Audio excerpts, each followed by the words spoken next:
Madam Chair, honourable members, first I would like to thank this House for your unwavering support for a stronger European defence.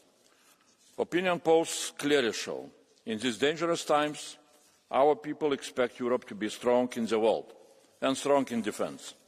So I thank you for listening to the voice of the people and leading the people. After nearly 4 years, Russia shows no sign of ending its brutal war.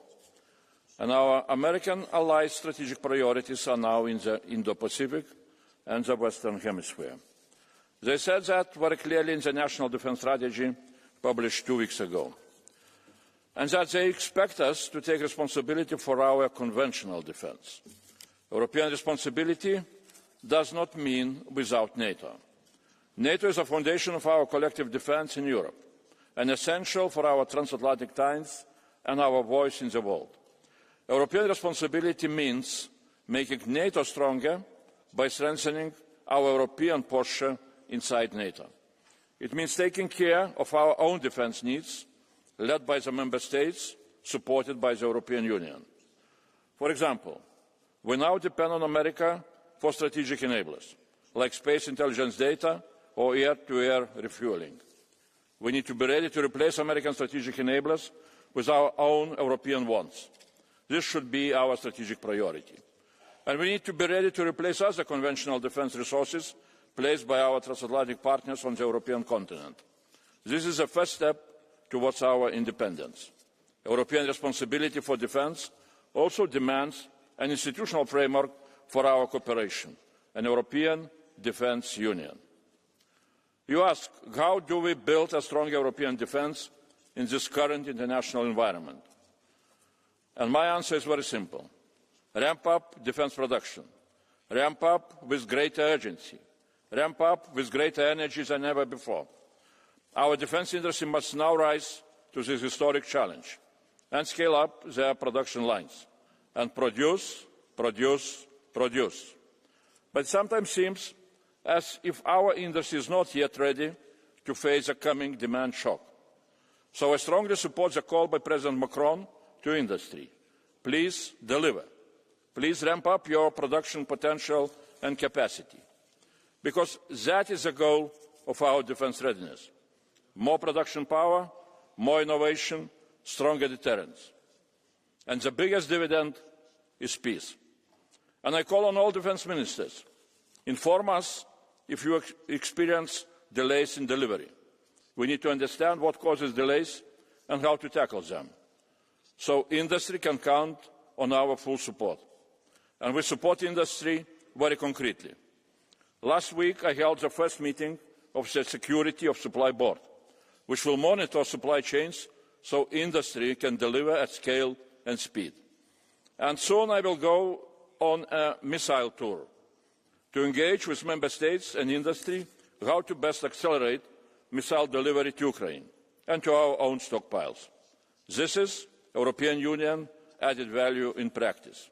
This year we prepared the ground for defence ramp-up with new defence policies and have asked its financial big bang. 150 billion in safe loans. We have now endorsed 16 out of 19 national investment plans and sent them to the Council for approval. Member States will spend 6.8 trillion euros on defence by 2035 if they will fulfil their NATO pledges. And now on the table, a 60 billion euro loan for Ukraine's defence. The Commission is in full preparation mode. So I call on you, give your green light for the Ukraine loan so we can start implementation. The loan is built on a cascading principle to buy first from Ukraine, the European Union and our EEA and EFTA partners, and only after that from abroad.